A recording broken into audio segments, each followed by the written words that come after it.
Seorang pria miskin membunuh 7 lalat dengan satu tamparan. Hal ini membuatnya merasa bahwa ia juga bisa mengalahkan 7 musuh sekaligus. Ia membuat rakit untuk dirinya sendiri dan memulai perjalanannya. Ia berjalan sekitar 3 hari dan 3 malam, tetapi tidak bertemu siapapun di jalan. Ia tidur di dekat sebuah sumur. Pada malam hari, seekor monster datang untuk mengambil air. Ketika melihat apa yang tertulis di rakit, bahwa seseorang bisa mengalahkan 7 sekaligus, monster itu ketakutan. Ia mengira pria ini adalah seorang prajurit yang tak terkalahkan sehingga memutuskan untuk tidak membangunkannya. Tepat saat itu, pria miskin itu terbangun. Monster segera berkata, "Kamu sangat kuat. Jika kamu membawa air untuk kami setiap hari, Raja Monster akan memberimu hadiah." Pria itu berpikir ini adalah kesempatan yang baik dan pergi bersama para monster ke sebuah tempat misterius. Raja Monster menanyakan apa yang ia inginkan sebagai imbalan. Pria itu berkata ia ingin sebuah keranjang emas yang bisa ia duduki untuk pulang ke rumah. Kesepakatan pun dibuat. Ia diberikan kulit kerbau. Ia berpikir, jika kulit kosong saja berat, bagaimana aku bisa membawa yang penuh? Jadi, ia mulai menggali sekitar sumur dengan sekop. Monster yang duduk di bawah melihat bahwa pria itu belum kembali dalam waktu lama. Seorang iblis pergi melihatnya dan bertanya, "Mengapa kau menggali tanah?" Pria itu menjawab, "Akan sulit membawa air setiap kali. Itulah sebabnya aku akan membawa seluruh sumur bersamaku."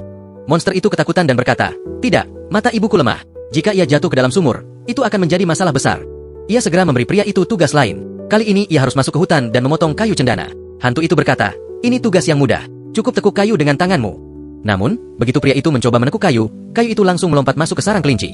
Ia melihat kelinci itu berlari dan mengejarnya. Setelah beberapa saat, monster itu sampai di sana dan berkata, "Kemana kau berlari?"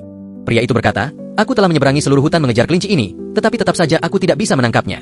Mendengar ini, monster itu ketakutan. Ia kembali ke bawah dan memberitahu semua orang, "Usir pria ini. Dia monster yang lebih besar daripada kita."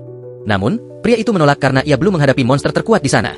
Mendengar ini, monster terkuat muncul dan tantangan pun dimulai. Siapapun yang kekuatan pukulan cambuknya lebih kuat akan menang. Yang mengeluh pertama kali akan kalah.